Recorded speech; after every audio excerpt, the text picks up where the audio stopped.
Hi everyone. In an electric circuit, we know that different components will be there, right? No, especially if you are using in the laboratory purpose, in circuit diagram, we should represent it in the form of symbols, right? Okay. So in this session, we are going to see the symbols of different components and what are their functions. Okay, we are not taking all the components together. Only few components we will discuss in this video and the rest we will continue in the next one. So we will see the symbols. So first one, we know that if you want to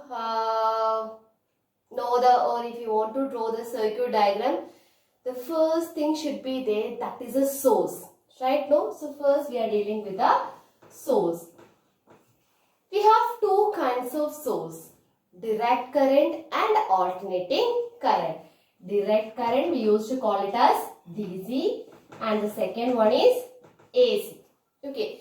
So direct current, commonly for electrical circuit we are using direct current when we need less amount of electric supply. Okay. Like battery or cell. And how can we represent it? We are always using two perpendicular lines drawn like this way. This shows a DC power supply. And the bigger one, a long line, we used to mention it as positive and it represents the anode of the cell. Right? No, this straight long line, we used to mention it as positive and it represents the anode. And the smaller one, we used to mention it as negative and that shows or that represents the cathode. Okay. If we want more electric current, we always use a combination of cells. That will be represented like this way. One. This shows single cell. If you want one more, add one more cell. So likewise, how many we require? Likewise, we can represent positive, negative, alternatively. So it shows a combination of cells, or we used to call it as battery. It shows cell and it shows battery. Okay. These are the symbols we are representing to mention DC in a circuit diagram or electric circuit. And AC, what is AC? It is called alternating current. They won't be, or it is like fluctuating, positive and negative cycles will be there. You will study much more detail in 10th standard. Okay. So AC is the supply what we are using in our mains house. At that, if you want more electric power supply, we are using AC. That is a supply what we are using in our house or industrial purpose, and everywhere we are using the AC. And it is an alternating current. As it is alternating, we used to represent it with a sine wave. This symbol is called sine wave. This is the way how we are representing AC power supply. Okay, so this is about the source. Next element is key. Okay, the function of the key is to put on and off of electric current in the circuit. Okay, just we are using three different kinds of key. We are familiar with one, that is switch. What is the purpose of the switch? If you want the circuit power supply, we need to switch on the power supply. If you don't want it, you can off it. The same process or same purpose with the key. Mostly these keys we are using laboratory purpose to prove some verification, right? Okay. So we are using three different varieties of key. First one, plug key.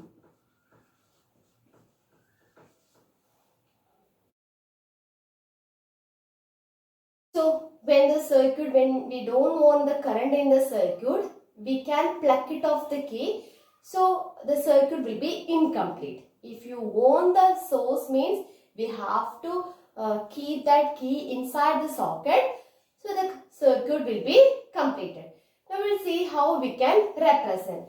So the plug key is represented by this symbol. If this is a symbol, means the circuit is open. This shows open circuit. If this is the symbol, means this is closed circuit.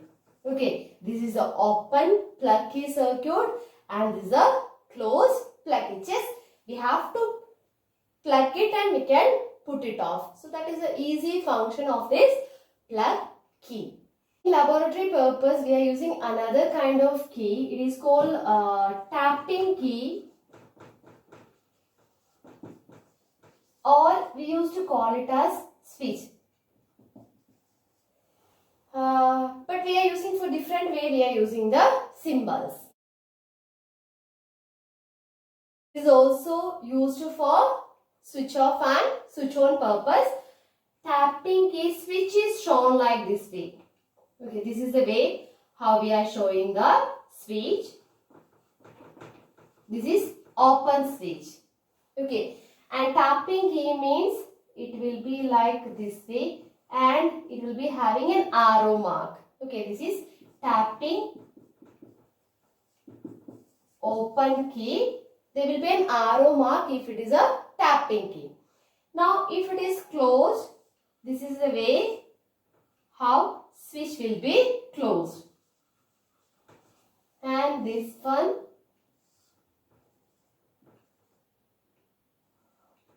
this connection will be completed. Okay, only till here it will be there. This connection will be completed. This is the way, if it is open and closed, we are using different keys in a circuit. Third one is kind of resistant wires, resistant box, rheostat. We have three different varieties. We'll see one by one. First one, resistance wire or resistors. I'm using it as resistors. Okay. Actually, these resistors are made up of manganese. It's an alloy. It's a combination of copper, 84% of copper, 12% of manganese and 4% of nickel. So why we are using that alloy is that we know that if you will study in detail how resistance depends upon temperature. As the temperature varies, the resistance increases. So if you want to get, if you are installing in a common electric circuit, according to the variation of temperature, we should not get the varied value. It should be a constant value. So that is the reason the manganese, the resistance will be common or it's almost constant with change in, it never shows any variation with difference in temperature. So we are using the alloy of manganese. Resistor. So this resistor will have particular values. It is denoted in terms of, or we can easily identify with the color code. Okay. Even the color code you will study in your 12th standard. Very detailed you have to study in 12th standard. So these are you people are very familiar with this resistance in some of the electrical appliances. When you open it, you can see too much of resistance are available there. So we can easily identify the value by checking the color code. This is the way how we are representing the resistor in the circuit. So resistor will be always shown with this symbol. Now our second one is rheostat.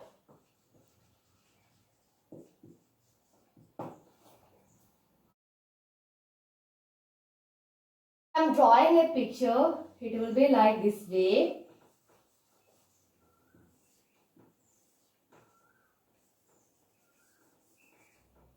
There will be a brass rod and here on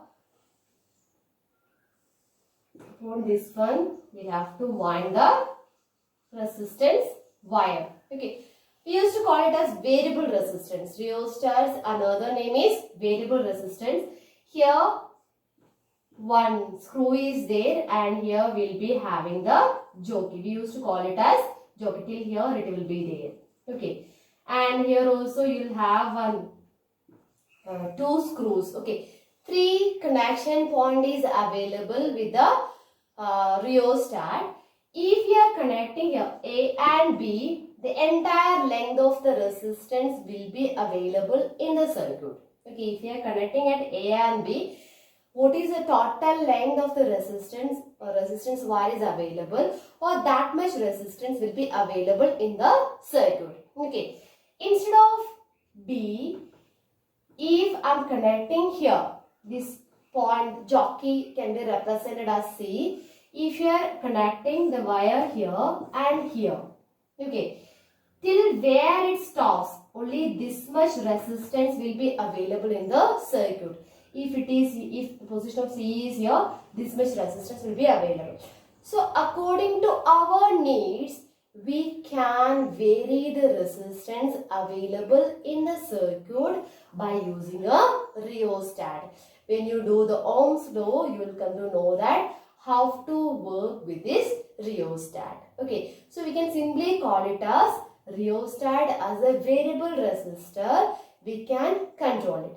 For representing rheostat in the electric circuit, we are using the symbol A, B and C. So now this much portion will be active. Okay, so this much portion will be active if you are connecting to A and C. If you are connecting to B and C, only this much portion will be available in the circuit. So simply we are showing with this symbol. This symbol is RH. We are using the letter to show it as RH with this symbol. ABC is not required. This is enough to show the symbol as a rheostat. A third category, that is resistance box. That is resistance box.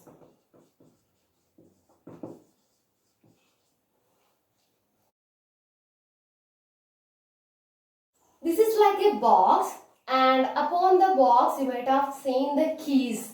Okay, it is managed in such a way that each key consists of a particular value of resistance, like 1, 2, 2, 5, 10, then again 20 will be there, again one more 20. If it is a 100 ohms value is a 100.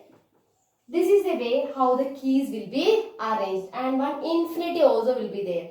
So mostly we never use it that. So this is the way how it will be arranged. If you plug the key upon this one will be available. 1 ohm resistance will be available in the circuit. If you are plugging only 2 resistance will be, or 2 ohm will be available in the circuit. If you are plugging 2 and 2, 4 will be available. If you are plugging 2, 2 and 5, 9 ohm will be available in the circuit. So, as in the case of key, we study that if we keep the key inside the socket, the circuit will be completed. But here in the resistance box, if you want a particular resistance in the circuit, we have to take out that key. Okay, if the key is inserted means no resistance will be available in the circuit. For resistance box, you have to pluck out or take off the key to get a particular amount of resistance in the circuit. So we are winding up today's session with these three symbols, or these three varieties of material symbols, and the rest of the thing we will see in the next class. Thank you.